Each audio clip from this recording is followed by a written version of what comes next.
rare and balanced view on politics in today's world. Based on facts, born of rationality, common sense, and logic, providing context on today's events, this is American Perspective with Rick Thomas. Hello, everyone, and welcome to American Perspective. I am your host, Rick, and I just noticed my camera is a bit off tonight in terms of alignment. Earlier today, I caught it. So just so you know, I have one of those automatic pan tilt zoom cameras that obviously goes off of hand gestures, because you've seen me use them. But apparently earlier today, I was playing around prepping some things for this weekend and next week, and the camera was on or active, and it inadvertently, I guess, decided that it was going to be automatic, and so now it's like just slightly off from my alignment in terms of the background. So if I cover up the corner over here, just know that that's why. I'll fix it after the show. It's no big deal. It's not that big of a deal. So anyway, all right, let's go ahead and get things started off. Tonight we have definitely not Karen, who will lead us in the Pledge of Allegiance. So if you are of mind, please stand, remove your hat if you're wearing one like me, and place your hand over your heart and join in with Definitely Not Karen in reciting the Pledge of Allegiance. I pledge allegiance to the flag of the United States of America and to the republic for which it stands, one nation, under God, indivisible, with liberty and justice for all.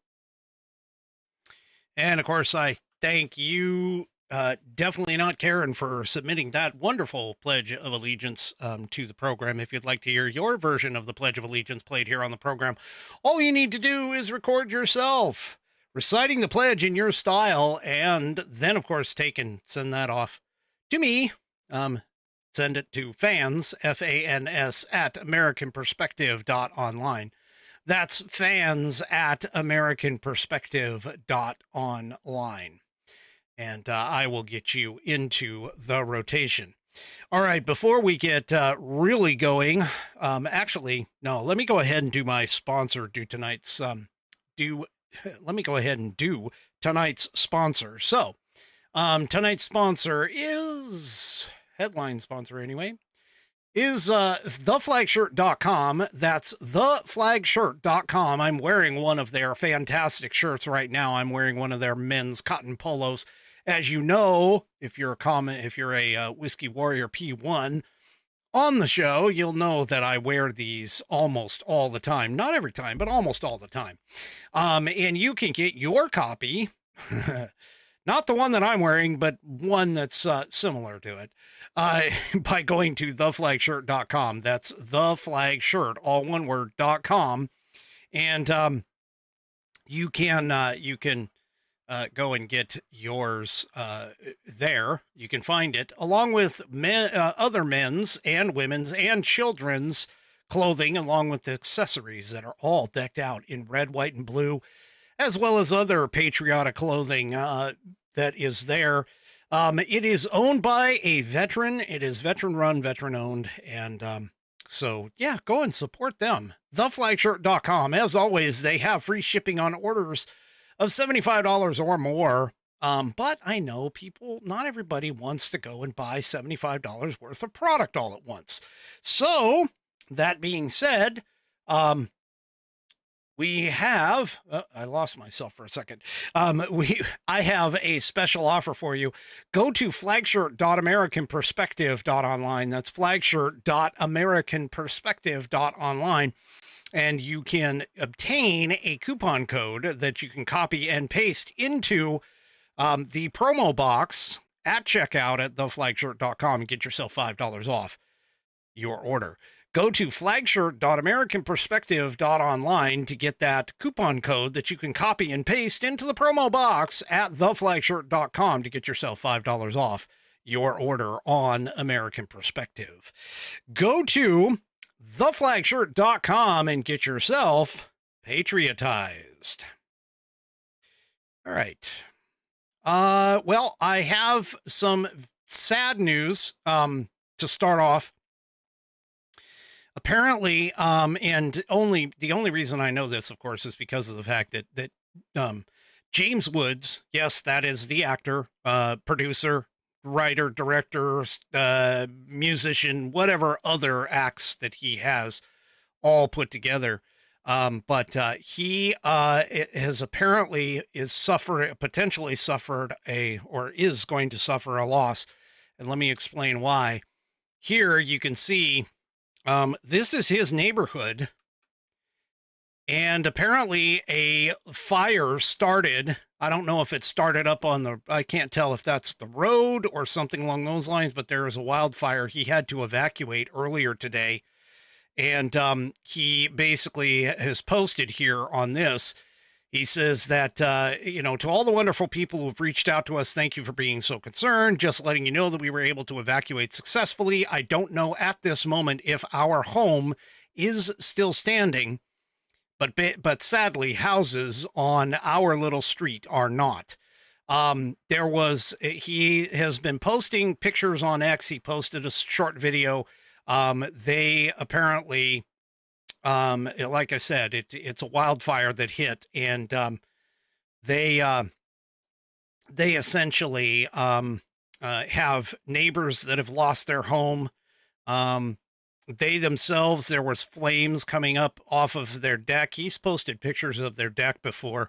His wife is just an absolute fantastic photographer, and she has several photos and stuff. I'm hoping that they and their neighbors they're definitely all safe because they were able to evacuate well enough.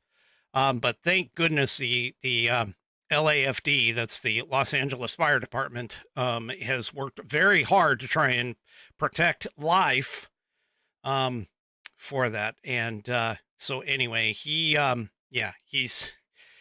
okay. They got evacuated, but there's questionability as to whether or not the homes on his street have gone anywhere. So anyway, so that's actor James Woods. And I'll let him know through X, or I'll try to let him know through X in terms of what's going on. But that happened earlier today, and it's been an ongoing thing. Now, for those of you that don't know, James actually spent a lot of time the last time there were wildfires that broke out in California. And in fact, even though he is on the opposite side of the political aisle from Alyssa Milano, he showed magnanimously that he helped her. He helped her through X. He spent a lot of time. He does this all the time whenever there's a natural disaster. He's like acted as a conduit for folks to help find people that have, get in touch with people. He helps by posting and, using his reach to post and talk about people that have, people that are looking for other people during natural disasters, so on and so forth. And when there was really bad wildfires a couple years back, he was helping to help coordinate and try to help coordinate rescue efforts for animals and things like that. He's amazing. He is an amazing man. I'm just going to say that. Never met him in person. I would love to do that.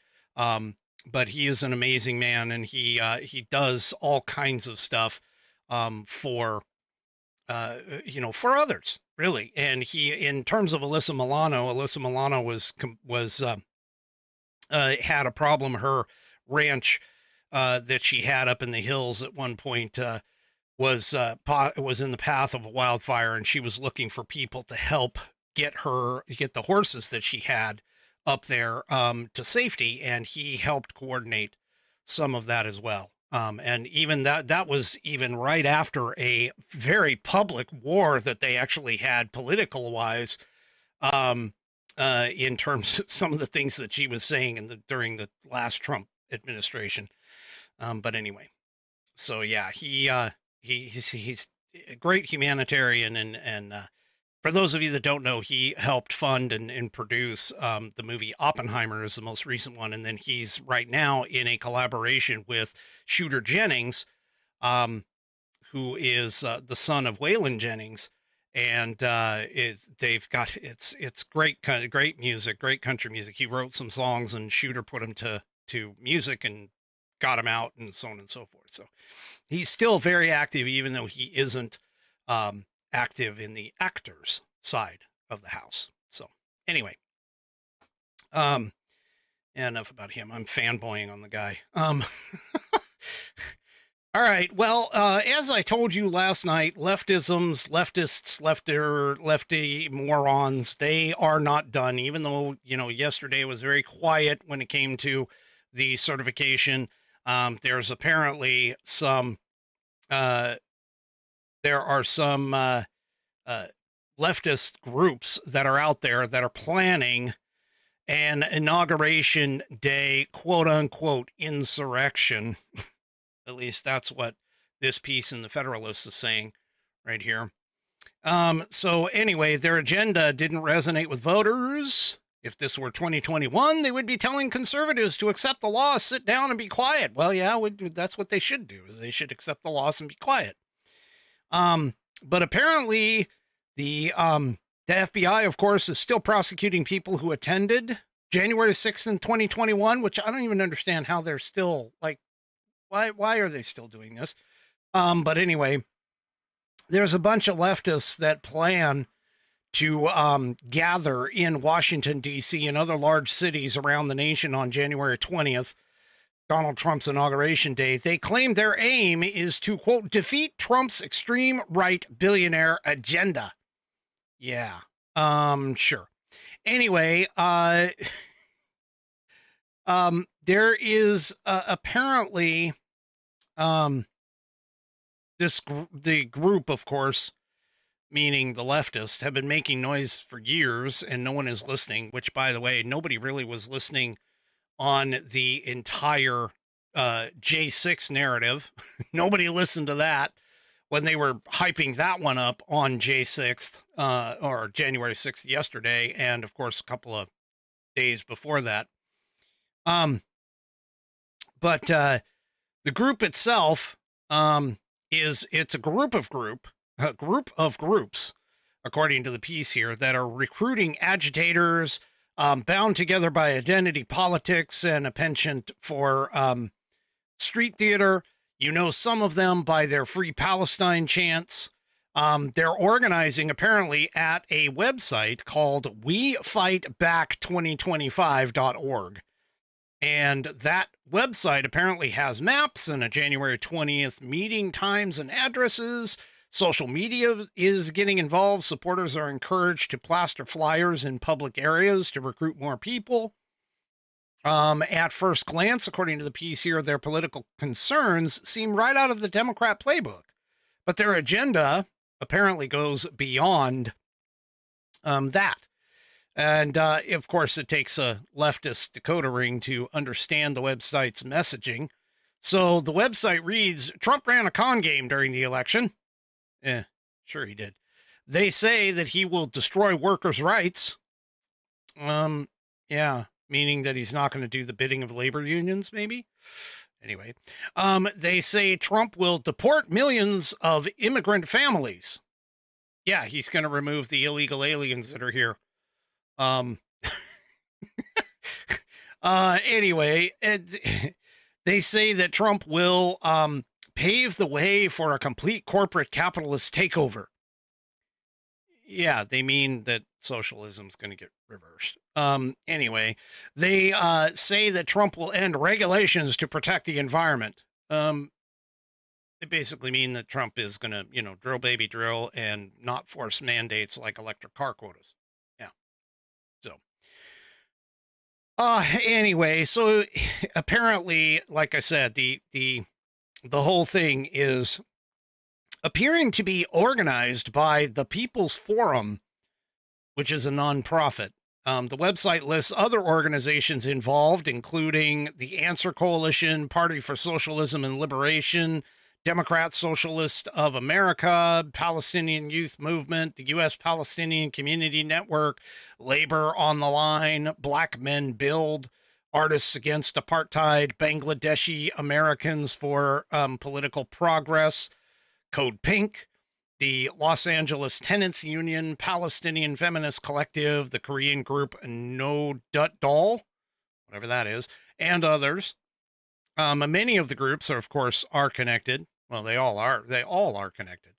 For anyway. So, yeah. So anyway, the recruiting website says that the United States and the Democrat Party has moved to the right. Yeah, no kidding, because that's the intelligent side of things. Anyway, the website itself says we can defeat the Trump program not by following the Democrat Party establishment, but by building a massive movement against the ruling class and the political system that gives everything to billionaires while impoverishing an ever larger section of the population. Yeah. Anyway, so whatever. They're planning to do all this. I mean, let's be honest. This is nothing unusual. These morons. You know, I contend that part of the reason why they weren't really out there very much on yesterday is because the storm came in and apparently made, it really snowy, and 12, almost a foot of snow dropped in 24 hours or 12 hours, whatever it was. So, yeah. Anyway. These guys. Oh, whatever. They're just gonna try and make themselves known. Which, by the way, I saw a video that somebody supposedly took that of a group. Don't know how big it was, but apparently of a group that did brave the weather, and they decided to apparently have a snowball fight. And the claim, of course, was that instead of getting destructive, they decided to take out their frustrations and hit themselves with snowballs. And yeah, okay. Well, whatever. So, all right. Well, sorry, had to take a quick drink there. All right. So, the Congress has finally done something. Yes, they did something good today. That's, amazing. Well, by Congress. Okay. So I kind of, Mrs. Whiskey told me about this. I already saw the article, but I was planning on talking about it anyway. But Mrs. Whiskey, of course, looked at because now I've got her looking at news articles and stuff too. But anyway, she saw the news article and it said that Congress passes the Laken Riley Act. Well, okay, let's be honest. Congress, and I hate this when journalists do this. Congress did not pass it, okay? The House of Representatives passed it. That's not Congress. Congress is made up of both the House and the Senate. The Senate is reportedly going to review it and potentially bring it up for a vote on Friday for it. But the Laken Riley Act, okay, went ahead and passed the House. They voted today on it. And basically what the Laken Riley Act does is it gives law enforcement, according to Representative Mike Collins, okay, says, which gives law enforcement the tools they need to protect their communities and ensure that no more innocent lives are lost to a broken immigration and criminal justice system. So here's what the Laken Riley Act does. It does two things. It amends federal law to require ICE, that's Immigration and Customs Enforcement, to issue detainers and take custody of illegal aliens who commit theft-related crimes, such as soft shoplifting, as defined by state and local law. It also allows state attorneys general to sue the Secretary of Homeland Security for injunctive relief if immigration's actions such as parole, violation of detention requirements, and other policy failures harm that state or its citizens.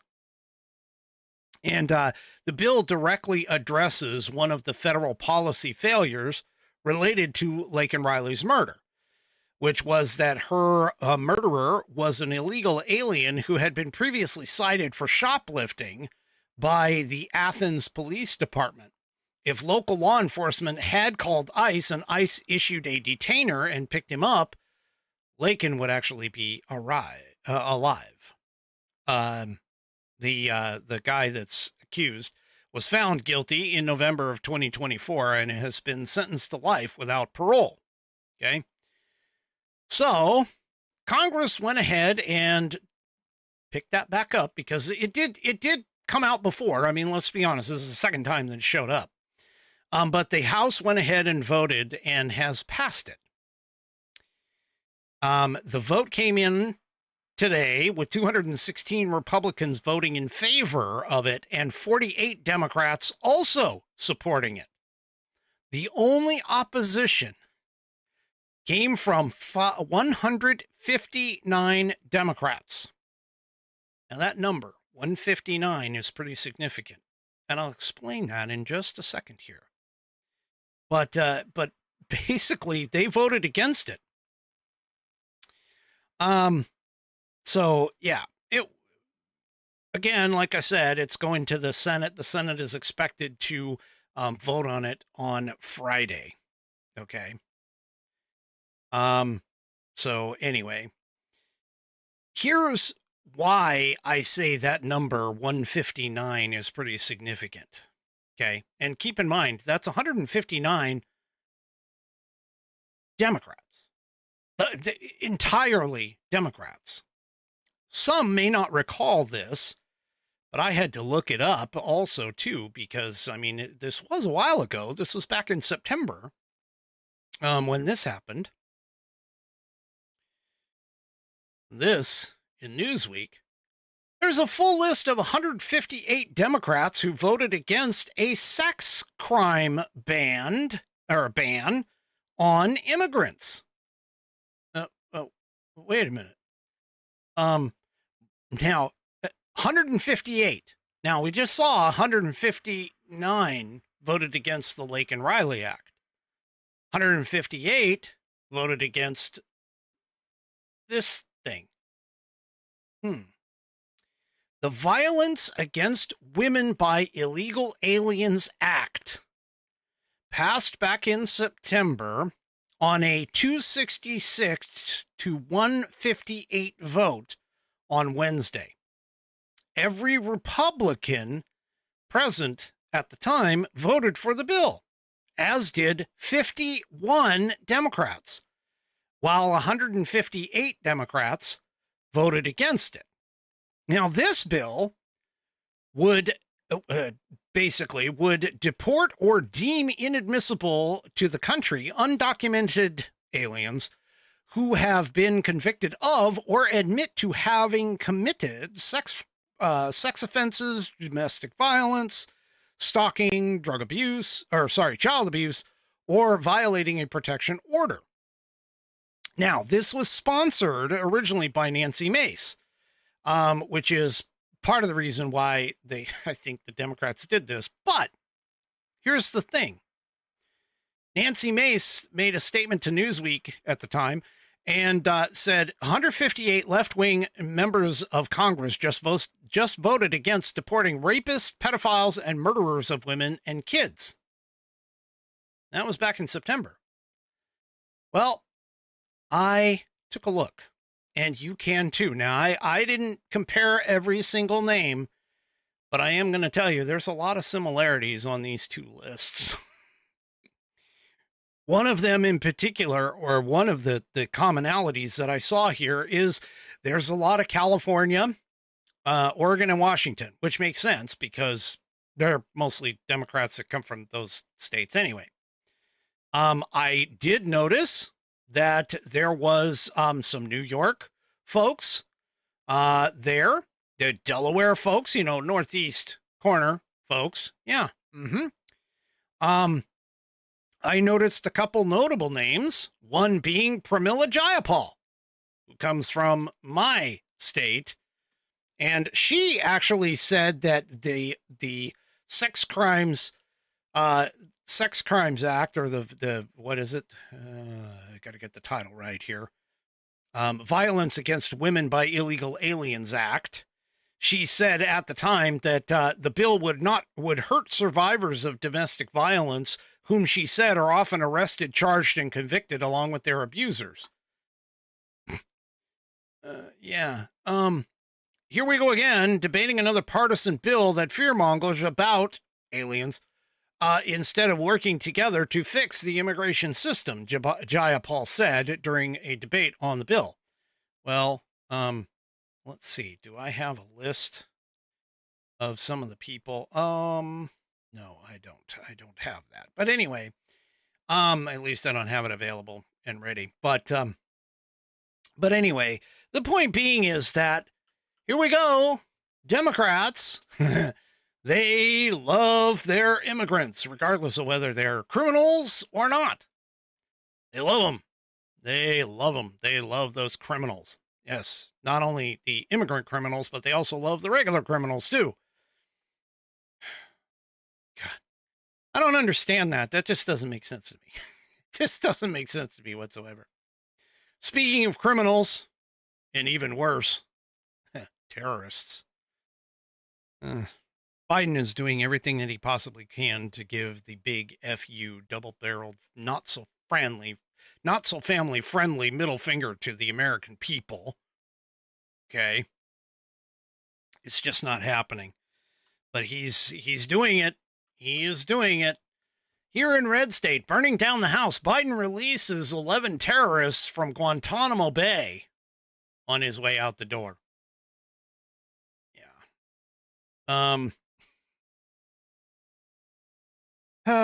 Here in the piece, it talks about where he pulled another fast one. This was on Monday, yesterday, and engineered the transfer of 11 Yemeni detainees, some of them former bin Laden bodyguards and committed terrorists. Sent them off to Oman to resettle them. Yeah, like he, did with, let's just face it, the Taliban, any of these people, I don't even understand, regardless of whether it's a Republican or Democrat, why would you even let these people go? I mean, seriously. I don't know. I don't understand it. It just doesn't seem to make sense. But anyway, apparently, that's what he did. On Monday, he announced the transfer of the 11 Yemeni detainees, including 2 former bodyguards for Osama bin Laden, being held at U.S. Naval Base in Guantanamo Bay, Cuba, to Oman, which has agreed to help resettle them. I wonder how long it's going to be before that comes back to bite us. But anyway, all of the men were captured in the aftermath of the September 11th, 2001 terror attacks and were held for more than 2 decades without being charged or put on trial. Yeah, of course, the New York Times would be, reporting that and saying it that way. The Defense Department said in a statement the United States appreciates the willingness of the government of Oman and other partners to support ongoing U.S. efforts focused on responsibly reducing the detainee population and ultimately closing the Guantanamo Bay facility. Yeah, sure. The 11 detainees were identified, and I'm not even going to go through this entire list. You can read the piece yourself. But Ahmed al-Awali, or Alwi, who is an alleged al-Qaeda fighter and part of the security detail for Osama bin Laden in Afghanistan, was one of the 11 men released, according to the New York Post. In 2016, a declassified document said that al-Alwi made several statements that suggested that he maintains an extremist mindset. Yeah. Another alleged bin Laden bodyguard was also released. A 2020 declassified file said he was bin Laden's bodyguard and trained in Afghanistan before the September 11th attacks. He also, quote, may have been associated with an aborted 9/11 style hijacking in Southwest Asia, led by Al-Qaeda External Operations Chief Khalid Sheikh Mohammed. So, yeah, how much longer before this comes back and bites us in the ass? I'm sure it's not going to take long. Anyway, he's wanting to, I guess, do all of this crap on his way out. So anyway. All right. Well, the whole Jack Smith, speaking of burning down the house,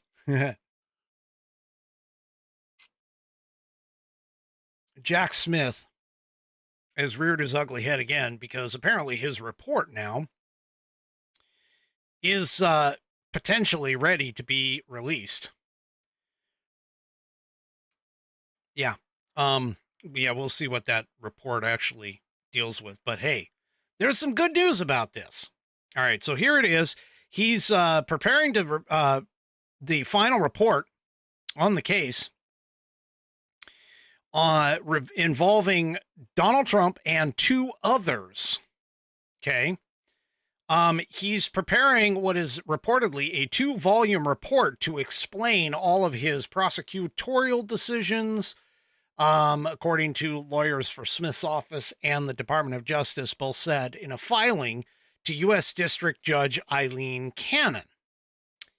One of the volumes pertains to the case Smith brought against Trump, former aide Walt Nauta, and Mar-a-Lago manager Carlos de Oliveira. Attorney General Merrick Garland has not yet determined how to handle the report volume pertaining to the case, but will commit to not releasing it to the public before 10 a.m. on January 10th. Yeah, that's already been shot down. And I'll tell you why. Because apparently Eileen Cannon on Tuesday, excuse me. Wow, that came up out of nowhere. But anyway, federal judge Eileen Cannon temporarily blocked the release of special counsel Jack Smith's classified documents report. And it's pending a decision by the appeals court. So both of these came out of the Epic Times, by the way. So the order, thank you. Thanks, Abby girl. Appreciate that. The order bars special counsel Jack Smith and the Department of Justice from releasing the report until the 11th U.S. Circuit Court of Appeals reviews a motion submitted by Trump's co-defendants. Now, here's the thing.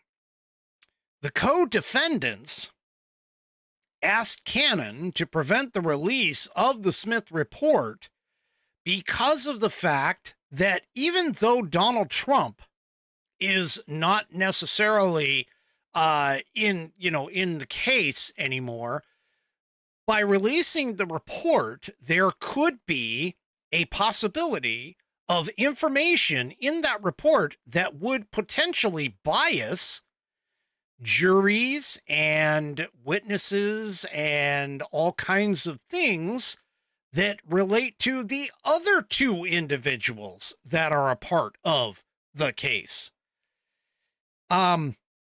So Smith accused both Nauta and de Oliveira of obstructive related crimes. All three, Trump and those two, pleaded not guilty to the charges. But the two co-defendants noted in court papers that Smith's appeal of Cannon's dismissal of the charges against those two men, is still pending. And the disclosure of pejorative information about them would be prejudicial.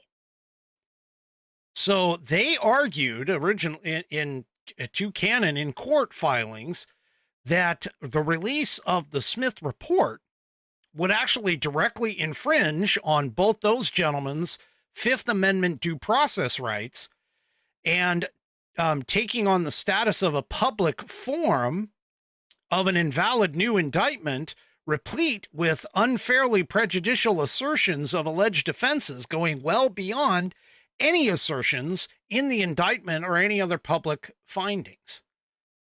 So, yeah. Now, here's the problem, of course, is that according to federal law, special counsels are required to provide the Attorney General with a confidential report explaining the prosecution or declination decisions reached by that special counsel. And of course, separately, Trump's attorneys told Attorney General Merrick Garland in a letter that they had, after they had reviewed Smith's draft final report, they believed that it would violate fundamental norms regarding the presumption of innocence, including with respect to third parties unnecessarily impugned by Smith's false claims. Yeah. So, yeah. Now, of course, the left has gone nuts over all of this. Okay, they're just like, there's no way Eileen Cannon has control over this. Well, she does. She has it. So anyway, she has already ruled that she's blocking it. She's saying, nope, that's it. We're blocking it. And the question came out, by the way, with regards to this, and this of course on Red State. This one here says, is Jack Smith breaking the rules? And that's because of the co-defendants filing the motion to block it. And again, the case against it is that the final report promises to be a one-sided, slanted report relying nearly exclusively on evidence presented to a grand jury. Now, keep in mind, when you present evidence to a grand jury, there is no defense at all. I mean, basically what the prosecution does in a grand jury situation is they put forth the information that they believe is going to influence the grand jury and cause the grand jury to say, yes, this needs to move to trial because of the fact that there's enough evidence here to present the appearance of commission of a crime. I mean, that's basically what a grand jury does. But the defense doesn't get a chance to dispute any of that. It's not like your typical trial. It's not like, you have the prosecution, then the defense, and they each have witnesses and so on and so forth. No, this is just the prosecution standing in front of the jury saying, hey, I think we have enough evidence here to prove that there was a crime committed and we need to hold X person over for trial. And that's essentially what's going on. Now, again, like I said, Nauta and de Oliveira's criminal cases are not over. The appeals court is still up there. So, yeah. And they are arguing, rightfully so, that it would serve as an impermissible public verdict, undermining their right to a fair trial. Now, this, again, they ask the question, is Smith breaking the rules? Well, the idea, according to the piece in Red State, the idea that Smith is not only violating the rules by releasing a report isn't where the potential wrongdoing ends. According to those with experience in the federal legal realm, even by having access to certain materials, Smith might be part of a larger problem Merrick Garland and some folks within the DOJ could end up facing. For an example, could Merrick Garland and his staff plus other DOJ officials potentially face criminal investigations for improper access or disclosure of Rule 6E materials to Jack Smith after he was disqualified from the Florida case and after the DC case was dismissed? So violators of Rule 6E are subject to a criminal penalty. So if Jack Smith has access to materials that he isn't supposed to have access to, with the expressed purpose of writing his report to the AG, now he potentially has unauthorized access, which would be in violation of Rule 6E. So, yeah, this is interesting. So the defendants, of course, urged the court to issue an injunction, which we know they already have, in terms of all this. And so, yeah, this is... Oh, Jack Smith, jackass. Yeah, there's a reason why you were over at The Hague, not over here, doing the work of a lawyer. Yeah. Anyway. Oh my gosh, the soup just keeps getting thicker the more these freaking leftists keep trying to get some of this stuff done. Anyway. All right, let me see. There is, let me go ahead and, I've got a couple extra, I moved forward faster than what I anticipated. So I've got a couple extra, articles here that I want to talk to you about. First of all, you remember last night how I was telling you how New Jersey had the issue where they removed the requirement for their teachers to pass basic literacy exams. Okay.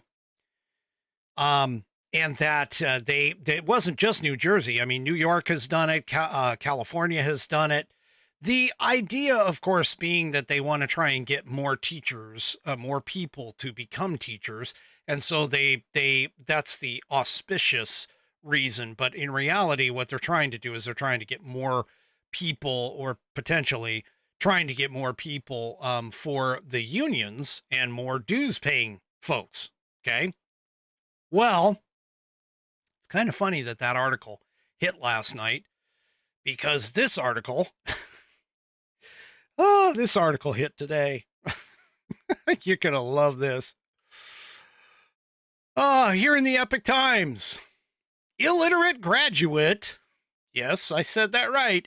Illiterate graduate sues school board and highlights a national problem. So apparently a Connecticut student who graduated high school and literally can't read or write and attends college. So he or she, I'm not really too sure which, can't remember.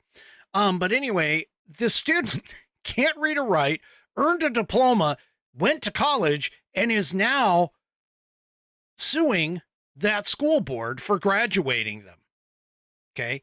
Now, Oregon, this is in the sub-headline, Oregon has suspended literacy graduation requirements all the way through 2028. And you wonder why we have a freaking education problem in this country. Really? I mean, let's face it here. So, Alicia, it's a female, Alicia Ortiz had some stern words for the Hartford Board of Education members at their meeting in Hartford, Connecticut on May 7th of 2024. And this was a few weeks before high school graduation. She said, "I felt like they didn't care about my future," referring to her school. "I truly believe that you do not value me as a student and as a human being, and that you do not care about my education." Ortiz was still awarded a diploma by Hartford High School and was accepted at the University of Connecticut, Hartford, despite never learning to read or write. This is in accordance with the lawsuit that she filed against the Hartford Board of Education last month. Due to language limitations, Ortiz had required an individualized learning plan since the first grade, the lawsuit states. It says that she was supervised by a team of case managers and special education teachers during her entire academic career. By middle school, most of her academic skills were at kindergarten or first grade levels, the lawsuit states. A social worker, school social worker, issued a report on Ortiz's situation during the end of her junior year on May 23rd in 2023. The report stated that Ortiz consistently and persistently advocated for reading and writing supports, reported that she could not write and could barely hold a pencil, reported that she struggled to sit and write in class, and that she had to take work home to use talk to text on her computer, the lawsuit noted. Now, the Epoch Times contacted the Hartford Public Schools for a statement, but didn't receive a response. So here's where they expand. Recent state assessment results that show low literacy scores for students across the country, along with high graduation rates, suggest that Ortiz may not be an anomaly. Okay? Public school literacy challenges, complicated by language barriers, special education requirements, and the use of assistive technology that can circumvent the learning process, could be a hot topic for education policymakers and legislators in the months ahead. A guy by the name of Jason Dudash, who's the West Coast director of the Freedom Foundation think tank, said historical standards for reading and writing are eroding. To receive continued state aid for special education in other areas, school districts must show some indication of performance improvement. And because they have more control over graduation rates than state standardized test scores, the gap can become pronounced. So here's the thing, okay? And I'm just going to point this out, all right? All of this started with that whole idea, and I'm going to blame Bush for this, the No Child Left Behind Act, to me, was probably the stupidest thing that the Republican president could have pushed for. I can tell you that there is no way that you can allow somebody who cannot at least read and comprehend the English language into an predominantly English-speaking university and expect them to be able to excel. There's no way. You can't do this. So, again, we're basically dealing with a failure purely in the Department of Education. And you wonder why I advocate, that I advocate for this. All right. Getting rid of the Department of Education in terms of the idea, because it's a boondoggle. It's been a pain in the butt since Carter created it unconstitutionally, by the way. Now, in this piece, continued on here, the Barber Foundation for National Literacy reports that 130 million Americans, or roughly 54% between the ages of 16 and 74, actually read below sixth grade levels. And nearly 1 in 5 adults in the United States read below a third grade level. This is a problem. This is seriously a problem. Now, I can remember back when I was in elementary school and moving into middle school, I can tell you this much, that when middle school, by the way, is almost the equivalent of junior high, that I myself was reading above my grade level. And that was because my mom actually read to me when I was a very young child and before I even got into preschool. Reading, to me, reading is like the most basic. I mean, you can get away with a little bit with not being able to necessarily write well, but you absolutely cannot get away with not being able to read and comprehend everything is based off of reading and comprehension, whether it is something dealing with a computer, or any other type of, I mean, just even understanding the basics in the Constitution of the United States. If you can read, you can generally figure out, or at least have a pathway to learn and understand math, as an example. But if you can't read and comprehend, period, you're going to have struggles in almost every other subject that is out there. Reading is a fantastic skill in which all of our children should have. Now, my son didn't particularly, as he was growing up, didn't particularly take to reading. He wasn't much of a reader until we were able to find books that actually entertained him and brought piqued his interest, let's say, into the subject matter. But oftentimes it was a struggle. And sometimes that can be a bit of a problem. I do understand that, because there's times even today that I can't get in. I try to read certain books and certain authors, and it's tough to get involved with them. But the fact of the matter is that reading by itself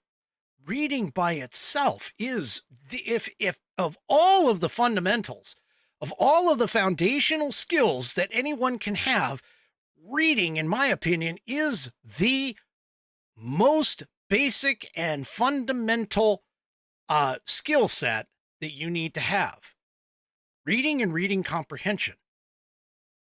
And, looking at this article and seeing all of these reports, just like what I just read to you about the national, or the Barbara Foundation for National Literacy report, I'm going to tell you right now that I run across these people every day, every single day, who cannot understand, basically read and comprehend basic English.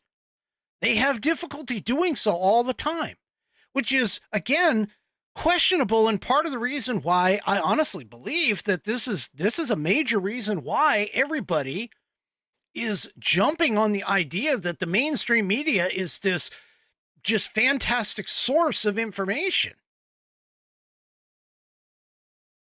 It just doesn't make sense to me. Now, you have a state like Oregon, by the way, that completely drops any requirements. Students are no longer, this coming again from the piece, students are no longer required to demonstrate reading or writing proficiency to graduate from high school. The State Board of Education in September of 2023 suspended state assessments of those essential skills all the way through the 2027 to 2028 academic year. In a 2022 State Senate report ahead of the board decision,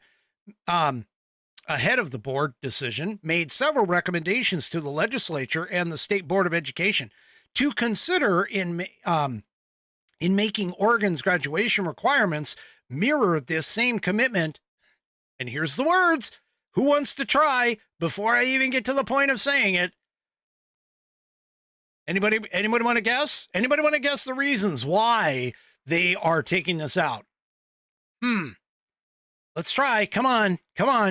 Give me, you in the chat, give me a shot. Come on, give me a shot. Why do you think the leftist lunatics in Oregon would remove this requirement? What do you think? Come on, give it a shot. It's not that hard, I'm telling you. It's not that hard. Oh, it's not that hard. It's not even, now, Coco DeWhiskey is actually, she's thinking a little bit too far into it to indoctrinate. Well, that might be a subtle reason, but here it is. You ready? Equity, access, and inclusion. Yes, that wonderful DEI requirement. There it is. They're bringing it down. They're bringing it up because, again, we gotta keep equity, access, and inclusion. Yeah. The report noted, although graduation rates are tending to move, trends. Let me start that up. Although graduation rate trends are moving in a positive direction, substantial inequities remain, such as experiences of systemic bias, limited access to adequate educational resources, educational guidance, support from practitioners, such as school counselors and teachers, this report noted. Yeah. The biggest school district in my state also has been pushing removal of things like the higher skilled and gifted. I think talented and gifted is what I knew it as. The where they identify the kids and bring them up, the ones that are basically the ones that are performing better than everyone else in class, you would get moved into what was called the talented and gifted. And you would basically be pushed harder, to try and get you to a point where you are excelling. Well, the biggest school district in my state went ahead and pulled that program because it wasn't reflecting enough diversity, equity, and inclusion. These people. Oregon State Representative Christine Drazen said, "We don't need watered down expectations. Our public schools need a plan to increase academic achievement among students." Exactly. So, and she was a former Republican candidate for governor, by the way. So, yeah, these, here's some more news on this too, just really quick. At the national level, the most recent report from National Assessment of Educational Progress, known as the nation's report card, notes that at least 50% of U.S. 8th graders were at a basic reading level in 2022. New Mexico and Washington, D.C., which had the lowest rates, tied at 57%, while New Jersey and Massachusetts were tied for the highest at 77%. Connecticut and Oregon were at 72% and 67%, respectively. Proficiency rates, however, were far lower. New Mexico had the lowest in that category at 18%. New Jersey had the highest at 42%. Connecticut at 35%, and Oregon at 28%. Nationally, 98% of the public schools reported that at least some students were behind a grade level in both math and English language arts, according to the National Center for Education Statistics. So, yeah, there you go. I just don't. I don't get it. And we sit here and wonder about comments that like Elon Musk makes and so on and so forth about our education system, that we need to focus more on these education. Okay. So yeah. Anyway, this doesn't make any sense to me at all. This is one of the major things I think that we need to absolutely focus on and, get this handled. Seriously.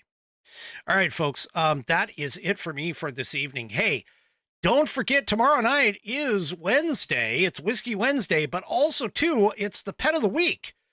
I don't have one. Y'all need to get on the interwebs and get me a pet. And no, I'm not talking to you, buddy. Get me a pet. Come on, submit a pet. Pet of the week. It's easy. Fans, FANS, at AmericanPerspective.online. Get me a pet. Oh, and I cannot forget. Absolutely cannot forget before we go. We have a very special birthday out there in the audience tonight over on Rumble. We have Bonnie. Bonnie, yes, it is her birthday.